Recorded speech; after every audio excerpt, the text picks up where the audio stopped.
Assalamualaikum warahmatullahi wabarakatuh. Perkenalkan, nama saya Bovandra Lutfiyarki.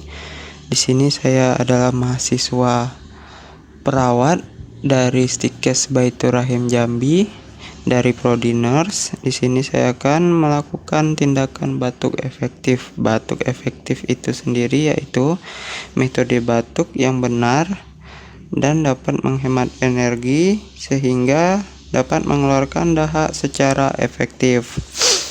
Tujuannya yaitu membebaskan jalan napas dari hambatan dahak, mengurangi sesak napas akibat penumpukan dahak, dan meningkatkan distribusi udara saat bernafas. Tentu saja melakukan batuk efektif ini yaitu ada indikasinya seperti dahak yang susah dikeluarkan, sesak napas karena dahak sudah menumpuk di leher, dan saat batuk pasien merasakan sangat sesak.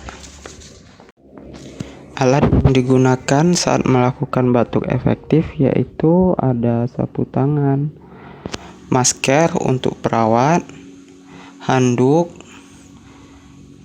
1 gelas air hangat, dan wadah dengan disertai penutup yang di dalamnya berisi desinfektan.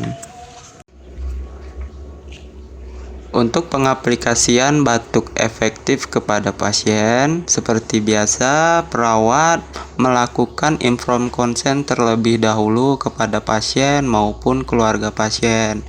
Bila dinyatakan setuju, perawat menyiapkan alat, memasang APD, kemudian memposisikan pasien duduk tegap. Bila pasien menggunakan masker, dilepaskan terlebih dahulu. Untuk posisi perawat berada di samping pasien. Kemudian letakkan handuk di posisi dada pasien. Beri minum hangat kepada pasien.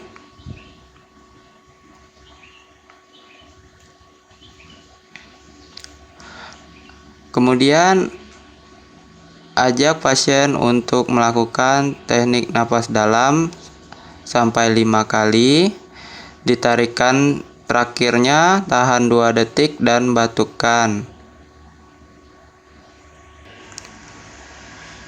Lakukan teknik batuk efektif ini sesuai dengan kebutuhan pasien.